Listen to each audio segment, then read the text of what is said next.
భక్తిని గురించి యాకోబు రాసిన పత్రిక 1వ అధ్యాయము 27వ వచనంలో కొన్ని మాటలు వ్రాయబడి ఉన్నాయండి. తండ్రి అయిన దేవుని ఎదుట పవిత్రమును నిష్కలంకమునైన భక్తి ఏదనగా దిక్కులేని పిల్లలను విధవరాండ్రను వారి ఇబ్బందిలో పరామర్శించుటయు ఇహలోక మాలిన్యము తనకంటకుండా తన్ను తాను కాపాడుకొనుటయునే. అంటే భక్తి, పవిత్రమైన భక్తి, నిష్కలంకమైన భక్తి దేవుని దృష్టిలో ఎలా ఉండాలి అంటే దిక్కులేని పిల్లలను విధవరాండ్రను వారి ఇబ్బందిలో పరామర్శించాలి. మొదటి విషయం. అయితే చాలామంది రెగ్యులర్గా చర్చికి వెళ్తారు. అంటే ఆదివారం వచ్చేటప్పటికి ఇంకా వాళ్ళు కంపల్సరీ ఇంకా ఎన్ని పనులు ఉన్నా వదిలేసుకుని ఇంకా చర్చికి వెళ్తారనమాట. ఫస్ట్ ప్రయారిటీ అనేది చర్చికి ఇస్తారు వాళ్ళు. తర్వాత ఈ చర్చికి వెళ్ళడం, చర్చిలో పాటలు పాడటం, వాక్యం చదవడం, చర్చికి సంబంధించిన అన్ని విషయాల్లో కూడా యాక్టివ్గా ఉండటం, ఇది దేవుని దృష్టిలో ఇంపార్టెంట్ కాదు. కానీ అవన్నీ కూడా ఆచరణాత్మకమైనవి అనమాట. అంటే ఇది చెయ్యాలి కాబట్టి ఇది కంపల్సరీ. మనం చర్చికి వెళ్ళకపోతే ఇరుగువారు ఏమనుకుంటారో, పొరుగువారు ఏమనుకుంటారో, మన సంఘంలో వారు ఏమనుకుంటారో అన్న ఒక ఇన్నర్ ఫీలింగ్ వాళ్ళకు ఉంటుంది. కానీ దేవుని దృష్టిలో దానికంటే విలువైంది ఏంటంటేనండి, పాత నిబంధనలో కూడా చాలా పర్యాయాలు చెప్పబడిన మాటలు ఇవి. దిక్కులేని వారిని అంటే పిల్లలను, అంటే తల్లిదండ్రులు లేని పిల్లలను, విధవరాళ్లను కూడా వారిని ఇబ్బందిలో మనం పరామర్శించాలంట. అంటే వారికి చేయదగినంత సాయము, మనం ఎంతైతే సహాయం చేయగలమో మనం వారికి చేయాలి. ఇది మొదటి విషయంగా దేవుడు మాట్లాడుతూ ఉన్నాడు. అయితే కొంతమంది దీన్ని ఆచరణాత్మకంగా చూపించేవారు కూడా ఉన్నారండి. కొంతమంది ఏం చేస్తారంటే వారి పుట్టినరోజులకు కానీ లేదంటే వివాహ వార్షికోత్సవాలకు కానీ వ్యర్థంగా ఆ పార్టీ ఈ పార్టీ అని చెప్పి లేదంటే అట్టహాసంగా వారు సెలబ్రేట్ చేసుకోకుండా ఖరీదైన బట్టలు వస్తువులు కొనుక్కోకుండా ఆ మనీ తీసుకెళ్ళి అనాథ శరణాలయానికి ఇవ్వడం, లేదంటే ఇలాగా విధవరాళ్ళకి సహాయం చేయడము, ఇలాంటి పనులు చేస్తూ ఉంటారండి. అలాంటి భక్తి దేవునికి ఇష్టమైన భక్తి. అంటే నువ్వు ఎంత చర్చికి వెళ్ళినా నీ హృదయం అనేది కఠినమైపోయి ఇతరులకు సహాయం చేసే మనస్సు నీలో లేకపోతే అది దేవుడు అంగీకరించడండి. ఎందుకంటే దేవుడు పొరుగువాన్ని ప్రేమించమని చెప్పాడు ఈ దైవగ్రంథంలో. అంటే చాలా విషయాలు అనేవి మనకి దైవగ్రంథంలో రాయబడ్డాయి. ఇవి ఒక్కొక్క వీడియోలో మీకు కొన్ని సంగతులు అనేవి నేను చాలా మోర్ ఇంపార్టెంట్ విషయాలు అనేవి నేను మాట్లాడాలని అనుకుంటున్నానండి. తర్వాత ఇక్కడ రెండో విషయం ఏం మాట్లాడుతూ ఉన్నాడంటే ఇహలోక మాలిన్యము తనకంటకుండా తన్ను తాను కాపాడుకోవాలి. ఇహలోక మాలిన్యము అంటే ఇక్కడ మనం జీవిస్తున్న లోకంలో చాలా రకాలైన విషయాలు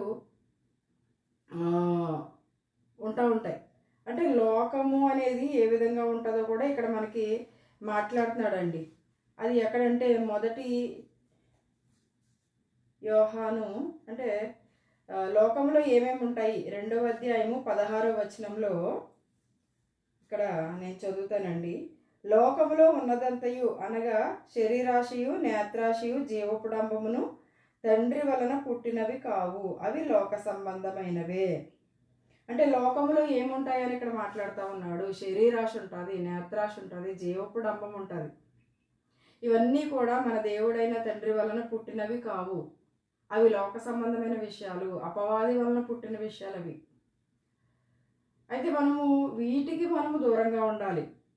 అయితే ఇంకొక మాట చెప్తానండి మీకు. మొదటి గలతీ పత్రికలో కూడా 5వ అధ్యాయము 19వ వచనంలో ఇక్కడ కొన్ని మాటలు అనేవి రాయబడి ఉన్నాయండి.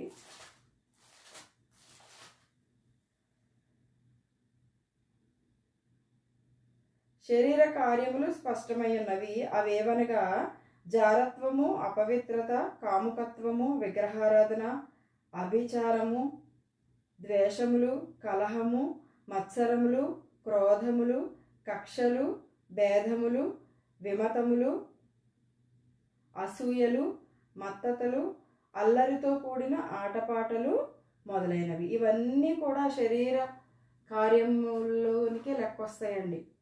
అంటే వీటన్నిటికీ కూడా మనం దూరంగా ఉండాలి. ఇవి చాలా అంటే కోపం అంటే మీకు తెలుసు, కక్ష అంటే తెలుసు, భేదాలు అంటే మీకు తెలుసు, అసూయలు ఇవన్నీ కూడా మనకు అర్థమయ్యే విషయాలు కాబట్టి నేను చదివాను అనమాట. ఇవి వివరించనక్కర్లేదు.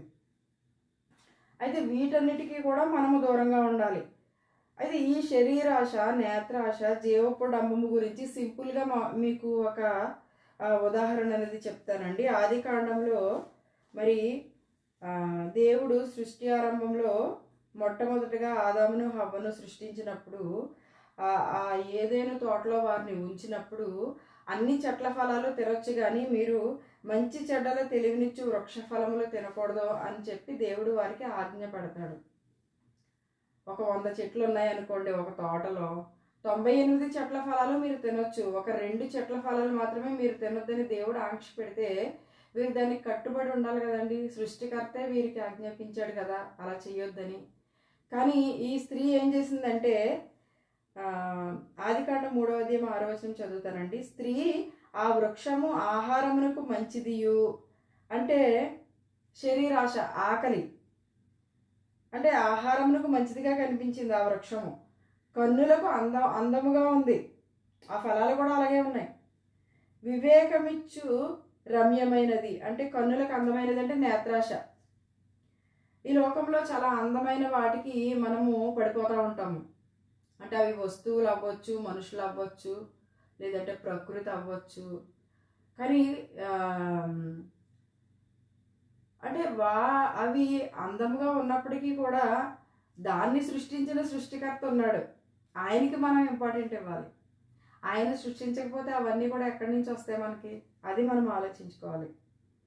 అయితే వివేకమిచ్చి రమ్యమైనదియు అయ్యుండట చూచినప్పుడు ఆమె దాని ఫలములలో కొన్ని తీసుకొని తిని తనతో పాటు తన భర్తకును ఇచ్చెను, అతడు కూడా తినెను. వీరు దేవుని యొక్క ఆజ్ఞను అతిక్రమించారండి. అంటే వివేకమిచ్చి రమ్యమైనదిగా అనిపించింది ఆవిడకి. ఏంటంటే ఇక్కడ జీవపుడంబము అంటే ఆ ఫలాలు తింటే మీరు చనిపోతారని దేవుడు చెప్తాడు. కానీ ఈ సాతాను సర్పం వచ్చి ఏమని చెప్తుంది, మీరు ఆ ఫలాలు తింటే మీరు ఎప్పటికీ చనిపోరు అని చెప్పేసి వీరిలో ఒక జీవపుడంబాన్ని, అంటే జీవం మీద ఆశను, ఒక గర్వాన్ని, అంటే దేవుడి కంటే కూడా మనము అధికులం అవ్వాలన్న ఆశను సాతాను పుట్టించిందండి. ఆ ఆశకి హవ్వ పడిపోయింది. ఇంకా ఆ ఫలాలు ఇంకా ఏమైనా సరే తినాలని చెప్పి దేవుని ఆజ్ఞను దృష్టిలో పెట్టుకోకుండా ఆ ఆజ్ఞను ధిక్కరించి ఆ ఫలాలు తను తినడమే కాదు తన భర్తకు కూడా ఇచ్చినప్పుడు అతను కూడా తిన్నాడు. అంటే వీరు వెంటనే ఇంకా మరణానికి అర్హులైపోయారు అనమాట. అంతవరకు కూడా మరణం అనేది లేదు వీరికి. కానీ మరి దేవుని ఆజ్ఞను ఎప్పుడైతే అతిక్రమించారో దేవునికి చాలా ఆగ్రహం అనేది వచ్చి, నిన్ను మన్నులోంచి తీశాను కాబట్టి, అంటే మట్టి, నీవు మరలా మంటిలోకి వెళ్ళిపోతావు అని చెప్పి వీరిద్దరిని కూడా శపిస్తాడు. అంత పరిస్థితి వీరు తెచ్చుకున్నారనమాట. అంటే శరీరాశ, నేత్రాశ, జీవపుడంబం అనేవి మనల్ని ఏ పరిస్థితిలోకి నెడతాయో ప్రతి ఒక్క క్రైస్తవుడు అనే కాదు, ప్రతి ఒక్కరూ కూడా తెలుసుకొని ఇలాంటి మనల్ని మోసపుచ్చే విషయాలకి మనము దూరంగా ఉండాలండి. వీటన్నిటి వలన అంటే ఒక జారత్వము, ఒక కాముకత్వము, వీటన్నిటి వలన మనిషికి నష్టమే కానీ లాభం అనేది ఏమీ ఉండదు.